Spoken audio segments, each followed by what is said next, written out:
Bismillahirrahmanirrahim. Assalamualaikum warahmatullahi wabarakatuh. Alhamdulillah, kita sedang berada di daerah Ceger, Jakarta Timur, di kediamannya Bang Frong.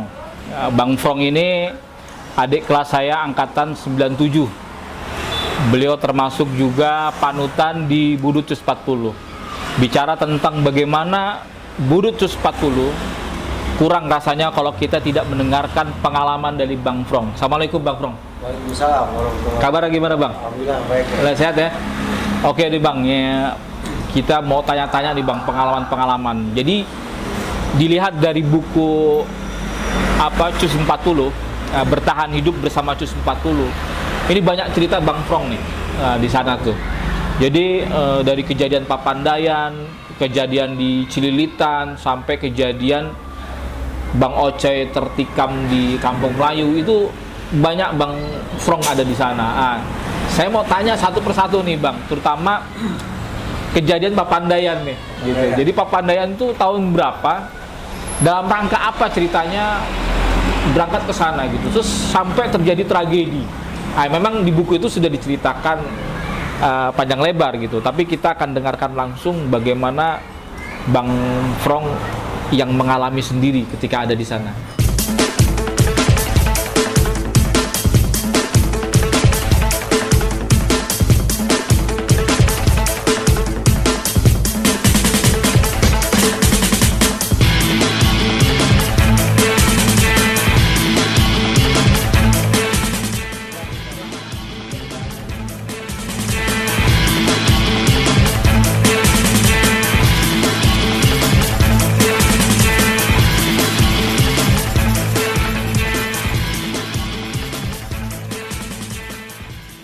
Gimana Bang?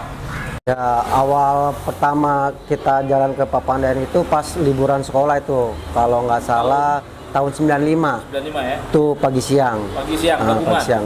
Kebetulan kita kelas 1 yang di siang. Yang siang Ani sama Hendra berdua. Hendra Mawan, dia berdua di siang tuh. Berangkat dari rumahnya Complong. BM lah tuh di Cibubur tuh, lampu merah. Dengar-dengar di Cibubur udah ribut-ribut nih. Udah ribut-ribut tuh. Gimana ketemu anak kapal? Jadi kita BM truk nih di lampu merah Cibubur, ternyata di truk itu udah ada anak kapal. Anak kapal. Jadi kita belum tahu itu anak kapal tuh, ya kan? Jadi BM bareng lah tuh di situ. BM bareng di situ, ya kan? Udah akhirnya ada jalan, gabung tuh sama yang udah ada di dalam truk. Akhirnya dipisahin nih, Complong sama Kocil nih. Frong, kita pisahin anak-anak Budut sama anak mereka. Ya udah. Woi, lo sana. Berapa orang? Mereka berapa orang itu? Itu hampir sekitar kurang lebih 20 orang ada. Mereka? 20 orang ada. Kita sekitar 15-an lah. 15-an. Banyakan dia tuh. Tuh anak kapal tuh. Nah, waktu itu saya tanya nih, lu anak mana? Gua anak kapal. Weh, kapal. Gua kapal pusat nih. Anak bilang gitu ya kan. Ternyata dia anak kapal pusat juga, anak selatan. Ngakunya kan kita pikir dia anak kapal Uki Halim ya kan. Ternyata sama-sama anak selatan lagi ngakunya. Udah. Habis dia dibantayin sama anak-anak itu. Dia hajar habis. Dia hajar-hajarin sama anak-anak. Itu sampai katanya dilempar-lemparin. Satu persatu semua dipretelin barang-barangnya itu. Ada bakal korban cewek. Itu dilempar itu. Bang, saya cewek katanya begitu. Si Complong itu bener tuh. Wah, kacau itu Complong tuh. Frong cewek lagi lah. Kok bisa itu tahu cewek? Emang kan dia pakai kupluk tuh, sweater dikuplukin, nggak ketahuan itu cewek tuh. Udah pas dilempar sama si Complong, tiba-tiba teriak cewek. Gue cewek gitu. Suara gitu, suara cewek. Oh, kacau. Ada juga tuh yang dianggap mungkin pentolannya tuh di CR sama Kocil. Palanya habis dah punya semua tuh pada diturun-turunin. Udah sampai di flyover Cibinong tuh anak turun ganti truk lagi. Udah kayak begitu. Itu sebelum berangkat ke Papandayan. Ke Papandayan. Lewat jalur mana Bang? Jalur puncak. Jalur puncak, terus BM lagi udah sampai ke arah Garut. Nah, pas nggak ada kejadian lucu lagi nih. Jadi pas lagi BM truk itu berhenti. Jadi kita seharusnya belok ke kiri, dia lurus, akhirnya anak turun nih.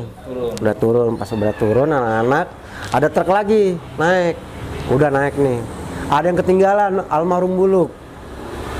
Rekan kita juga. Wah, buluk mana buluk nih. Udah akhirnya gimana nih, ya udah. Jadi ini sepanjang jalan nih anak-anak nyari suasana biar rame, tertawa dan semuanya gitu. Setiap ada kelurahan atau ada keramaian-keramaian tuh anak teriak, "Weh, buluk mana Pak? Ada buluk nggak?" Oh, pada ketawa itu anak-anak. Sampailah akhirnya di Papandayan nih, ketemu lagi sama si buluk. Ternyata buluk udah sampai dua di situ. Udah tuh akhirnya. Itu buluk ceritanya hilang di mana dia? Itu kalau nggak salah ya masih di daerah Garut sih, belum sampai ke tempat tujuan, belum sampai Papandayan. Sekitar ya 1 jam lah dari tempat pemberhentian truk itu ke arah Papandayan, itu sekitar 1 jam. Buluk itu menghilang. Ngomong-ngomong udah sampai di atas nih. Nah, datang. Ceritanya gimana?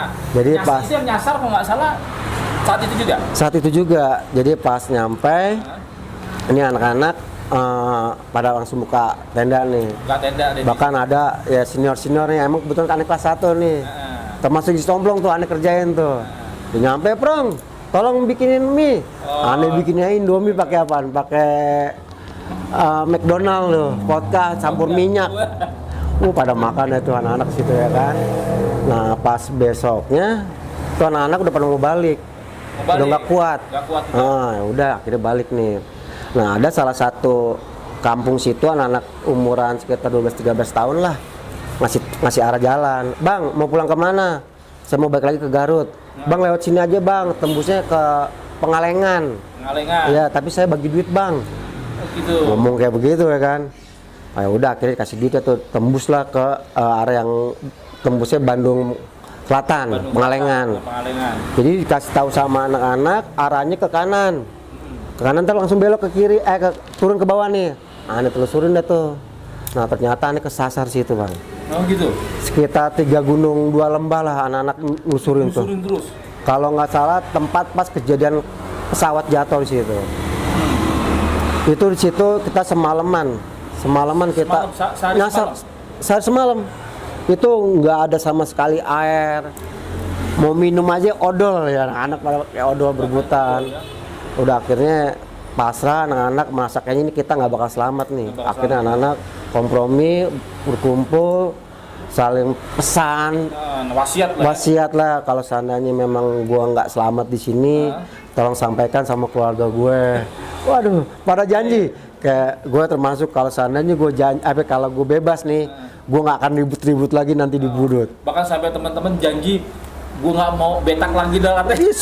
Semua macam janji diungkapin sama anak-anak itu udah. Janji nggak mau betak lagi juga. Mau betak lagi. Ya udah akhirnya terpaksa anak-anak paginya telusurin lagi jalan nih, gimana caranya supaya bisa ketemu jalan keluarnya nih. Balik arah lagi nggak? Nggak, ikutin terus tuh. Jadi aneh nih selalu punya inisiatif. Ada pohon gede, aneh naik. Saya lihat, wah ada sawah. Kalau ada sawah berarti kan ada pemukiman nih kan, ada kehidupan kan. Ternyata bukan, lewatin. Ya alhamdulillah ketemu juga, tapi ketemunya ke situ-situ juga. Tempat yang pertama, jadi kita muter aja nih. Muter. Temu tempat yang pertama kali nyasar itu. Udah anak istirahat nih. Nanya lagi lucu lagi kejadiannya. Istirahat nih ya kan. Wah, ngopi nih enak nih. Ada nih gerombolan anak-anak camping nih. Ada sekitar 20 orang lah kurang lebih. Itu kalau nggak salah memang waktu pas anak-anak nyasar itu gabung juga sama anak 52. Ada anak 52 Polgat. 52 Polgat. Kalau untuk namanya kita lupa tuh. Tapi gabung tuh sama anak. Gabung pas nyasar tuh. Udah istirahat. Aneh nyamperin tuh anak yang gerombolan yang baru datang dari bawah tuh mau ke atas mau camping ya kan. Udah aneh bawa kopi yang masih sisa nih, minta air panas. Kebetulan memang dia lagi mau masak air. Ya kan, udah saya minta. Aneh complong sama Kocil bertiga jalan tuh pas itu ya kan. Aneh tanya-tanya dong, sekolah di mana? Gue kampung Jawa. Ih, kampung Jawa. Aneh langsung lirik sih gitu ya kan, plong. Kampung Jawa musuh kita nih gimana nih ya kan. Bang, kita baru janji semalam, masa kita udah ngelakuin lagi musuh kita nih. Udah selalu dah. Udah aneh perhatiin tuh dari sekitar 20 orang itu tuh mana yang kelihatan brengosnya nih ya kan. Udah aneh pegang lah tuh brengosnya nih. Sini jagonya siapa? Ini lu bukan. Memang kebetulan tuh orangnya tampangnya Ambon. Ambon. Udah aneh tarik. Aneh ambil barang-barangnya, kebetulan pas yang Di bawah ini ada senjata, ada golok sama samurai itu, ada beberapa orang yang aneh sita ya kan. Udah 3 orang kita ambil atu-atu. Kocil comblong kemana nih? Aneh suruh Kocil, Cil panggil anak-anak. Yang lain, anak yang lain. Ya udah tuh anak-anak pada nyamperin tuh semua. Itu semua habis dipretelin. Dan bahkan dari gerombolan anak kampung Jawa itu, Bang, di sini kita mau camping. Kalau mau ribut ya udah. Kita ribut aja, tapi tunggu rombongan gua. Ternyata nih rombongan dia datang lagi sekitar 20 orang lagi. Hampir 45 dia tuh ditotalin tuh. Udah akhirnya aneh sandra semua tuh, aneh suruh buat lingkaran, kumpul semua barang-barangnya dia ambil. Udah, ini gimana nih, kita bantai apa gimana? Udah, kata anak udah jangan kita kasih tempat yang kita nyasar aja. Udah, aneh suruh pada masuk ke tempat aneh nyasar, turun ke bawah tuh bang. Mereka semua turun tuh, masih kelihatan sambutin sama anak-anak, sampai nggak kelihatan sama sekali tuh anak. Sekitar setengah jam, baru tuh ada mobil lewat truk yang biasa ngangkutin sayuran tuh. Tanya mau kemana, Pengalengan. Udah, itu yang namanya sekian banyak gerombolan camping kan ada yang bawa duit tuh. Udah di situ buat ngasih si supir itu. Sampailah kita ke Pengalengan dan Pengalengan itu yang rencana mau itu tahun 95 ya bang ya? Pas kalau nggak salah libur di bulan. Insya Allah nanti ada fotonya. Memang ada sekitar 40 orang lebih. Mereka pada nyembah ya. Ketakutan, jangan sampai diapa-apain itu. Dan itu memang kejadian nyata, kisah nyata. Selanjutnya ada kisah lagi nih katanya waktu itu tawuran di Tasikmalaya waktu itu.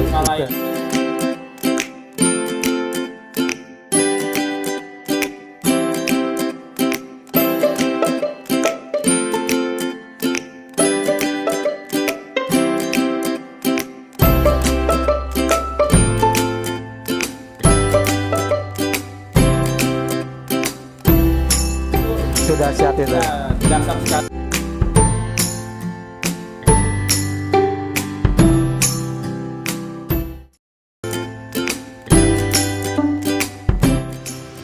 Oke, di antara perjalanan yang paling seru dalam Cus 40 ya, di luar daripada trek jalur Cus 40, ada lagi peristiwa yang begitu membuat kita tertawa, juga begitu terharu karena ketika anak-anak jalan ke daerah Tasikmalaya harus bentrok dengan anak-anak kampung di sana. Bagaimana kejadiannya, sebab awalnya bagaimana, kita akan cerita dari Bang Bang.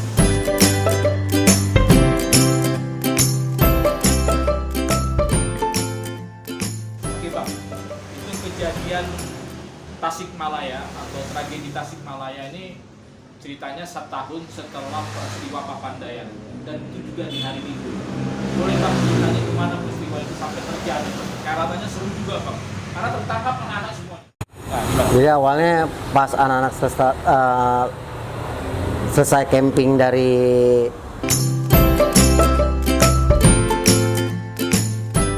Galunggung balik nih. Nah, rencana anak pengen naik kereta gerbong. Kereta. Akhirnya anak-anak jalan dari Galunggung ke stasiun kereta Tasikmalaya, nunggu kereta gerbong. Dan akhirnya kita masuk ke dalam stasiun, kita ambil paling ujung di saat pas kereta gerbang itu datang. Akhirnya datang nih sekitar setengah jam kemudian kereta itu datang.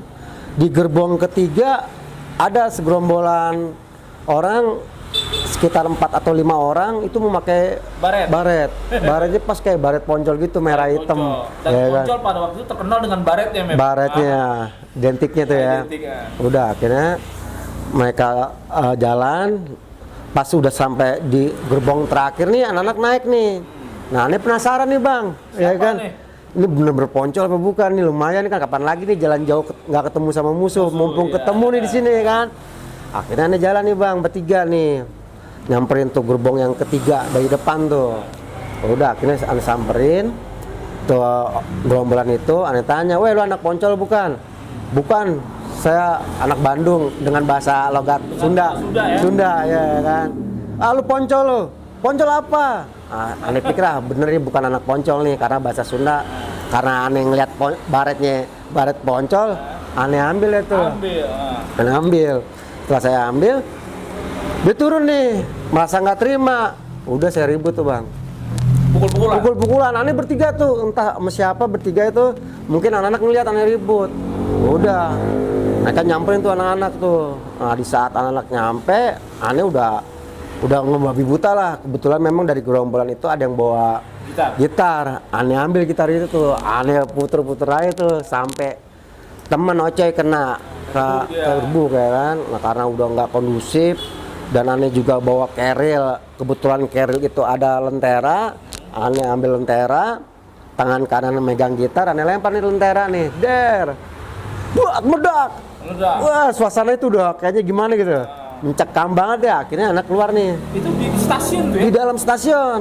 Nah makanya takut kena korban orang lain yang nggak perlu sampai terjadi kan. Akhirnya aneh suruh anak-anak nih kita keluarlah ke stasiun. Nah setelah sampai keluar stasiun nih, aneh jalan nih bang, gerombolan nih. Nah sekitar 50 meter nih ada yang ngikutin, weh baru udah gak tahu lari mana. Wah bahasa Sunda gitu kan. Anak-anak bingung gimana udah jabanin. Udah kebetulan memang pas di area depan stasiun itu tuh banyak umbul-umbul bang. Umbul-umbul tuh. Udah anak kan diambilin, sebagian ada yang megang barang, ada yang ngambil umbul-umbul, udah dibalik 1, 2, 3 bodot. Dikejar dah tuh yang anak-anak kampung itu, bahkan sampai tukang beca banyak jadi korban anak-anak. Korban, termasuk ada polisi juga yang kena. Korban juga polisi. Udah tuh kan, karena masa udah nggak ada perlawanan, anak-anak jalan nih bang, jalan. Nah, sekitar 20 meter ada perapatan belok kanan bang. Nah kebetulan pas di belok kanan itu banyak perumahan. Udah jalan depan perumahan. Nggak lama kemudian ada mobil kijang bang lewat nih pelan-pelan lewatin anak-anak nih. Pas udah lewatin anak-anak dia berhenti. Anak-anak nggak kepikiran itu siapa ya kan. Nah setelah pas udah mau mendekati mobil itu, beberapa dari mobil itu keluar jangan bulat, anak-anak panik. Buat tembakan ternyata itu anggota polisi. Ya. Anak-anak bingung mau lari kemana. Pada masuk sebagian ke dalam komplek itu, ada yang tidur ada kemana-mana, kacar-kacir. Kita udah nggak mikirin siapa sama siapa nih. Wah gue sama siapa nih. Udah masuk nih saya nih. Nah ternyata perumahan yang dimasukin sama anak-anak itu ternyata perumahan polisi. Waduh itu kacau. Nah kebetulan aneh masuk ke dalam rumah itu sama Ocoy sama Yanu bertiga. Entah itu yang lainnya pada kemana saya nggak tahu deh. Pokoknya bertiga aja. Yang penting ada temen nih kan. Udah nih aneh nunggu nih di dalam rumah tuh. Nah kebetulan rumah yang aneh buat ngumpet itu temboknya itu pagarnya dari pohon. Jadi kita bisa mantau nih pergerakan ada orang-orang yang mau nyari kita orang nih. Itu waduh kelihatan mobil patroli lewat ya kan nyari. Jadi gabung nih polisi sama ABRI juga TNI ya kan. Pas kebetulan itu mobil berhenti di depan rumah yang kita ngumpetin ini ya kan. Ini ngeliat si Oce ya harus mau napas karena saking ketakutan kan. Saking paniknya. Nah nggak lama kemudian nih keluar yang punya rumah nih. Yang punya rumah sih sebenarnya nggak ngelihat kita ada di situ. Nanya lah tuh yang punya rumah itu, ada apa pak? Ini nih anak-anak Jakarta bikin ulah dengan bahasa Sundanya gitu kan. Saya ngerti gitu kan. Udah kan saya muda. Oce prong kita nyerah aja yuk. Oce ngomong kayak begitu kan. Jangan coy, kita kalau nyerah kita bakal dibantai nih. Udah prong, gue gak kuat prong. Udah prong, coy santai. Nggak lama kemudian Oce langsung diri. Ampun pak, saya bukan maling. Waduh, kena nih. Udah akhirnya polisi sama TNI itu masuk ke dalam rumah itu. Udah saya dibawa ke dalam mobil patroli itu. Wah, aneh disundut-sundutin. Pakai rokok tuh mukanya. Kebetulan ini Oce sama Yanu di belakang saya nih. Saya yang di depan udah nih. Gue yang di ngunjang aduh. Udah pikir waduh, coy kita bertiga doang nih. Udah deh nggak apa-apa deh.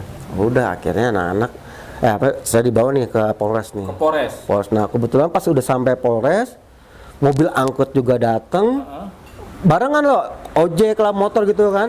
Ternyata, wih anak-anak banyak wah, alhamdulillah ada temennya deh. Nah kebetulan waktu pas ketangkap pertama itu sekitar 11 orang.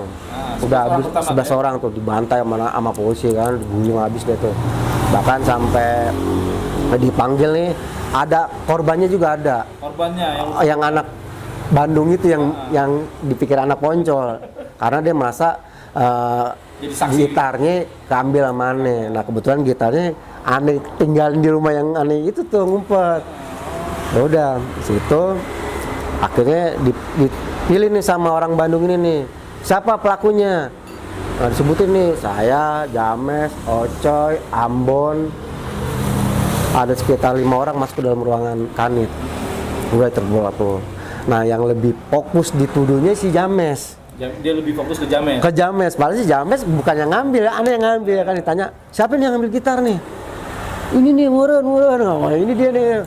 James sampai ngomong gini, demi Allah Pak, demi sumpah Al-Quran bukan saya Pak. Makalah di situ James dibilang sama polisinya Tasik Bersinar. Kebetulan James kan jidatnya kelihatan. Dibilang Tasik Bersinar, udah tuh. Udah sekitar 3 jaman tuh bang, anak-anak di Perbal udah disuruh istirahat. Nah nggak lama udah 2 orang datang, cuk. Nih teman-teman lo nih, udah duluan tangkap, udah jangan buat terang-terang. Siapa nih yang baru ketangkap lagi? Saya lihat si Dul sama Jos, udah ya kan. Sebelum dia digabungin sama anak-anak, dia masukin ke dalam ruangan. Udah habis tuh dengar dia digulung. Setelah digulung, baru digabung sama anak-anak. Ditanyalah sama anak-anak, lu kenapa ceritanya bisa ketangkep? Udah deh berantem berdua tuh si Dul. Salah-salahan. Emang kenapa Jos? Gue bilang gitu kan. Ini Prong, gue ditanya ya alhamdulillah gue udah bisa bahasa Sunda. Ya kan? Lancar lah. Lancar. Nah giliran si Dul ditanya kebutuhan. Emang ada gagap ya? Nah si Dul gagap itu. Si Dul gagap, curigakan jadinya tuh. Gimana?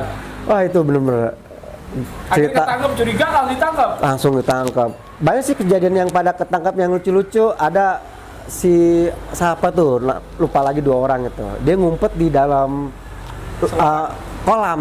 Kalau di daerah-daerah kan kalau masjid kolamnya apa buat ngambil air dulu di kolam tuh. Iya. Dia di dalam kolam ngumpet. Ngumpet di dalam. Jadi ada yang ngelihat nih. Kalau dia nyemplung di kolam nih, pas di saat dia mau udah nggak kuat napas dia naik, udah lo naik lo pelakunya lo. Siapa tuh kacau itu tatnya. Gak tahan lagi. Nggak tahan saking nggak kuatnya tuh dia. Ngumpet di dalam kolam. Itu ada sekitar 18 yang jalan ke acara Galunggung, yang ketangkap cuma 13. Ketangkap Tangkap 13 orang. 13 orang. 13 orang. Sisanya bisa balik ke Jakarta kan? Ya, bisa ke Jakarta. Itu ada cewek juga, Rini, Rizky, Yuni. Bogel enggak? Bogel nggak ngikut. Yang lolos nih ya, Endra, Pongki, Complong. Nah, kalau si Complong lebih itu lagi. Jadi di saat pas anak-anak gerombolan di stop dihadang sama mobil polisi nih, anak-anak kabur, dia ngumpet di selokan. Sampai tidurnya dia, pagi-pagi dia bangun. Masih di selokan. Saking takutnya, udah dia terlelap tidur karena bangun-bangun udah pagi. Dia bingung nih anak-anak di mana, akhirnya dia pulang diri. Habis kejadian itu apa dibebasin di Jakarta? Besoknya udah dibuangan tuh.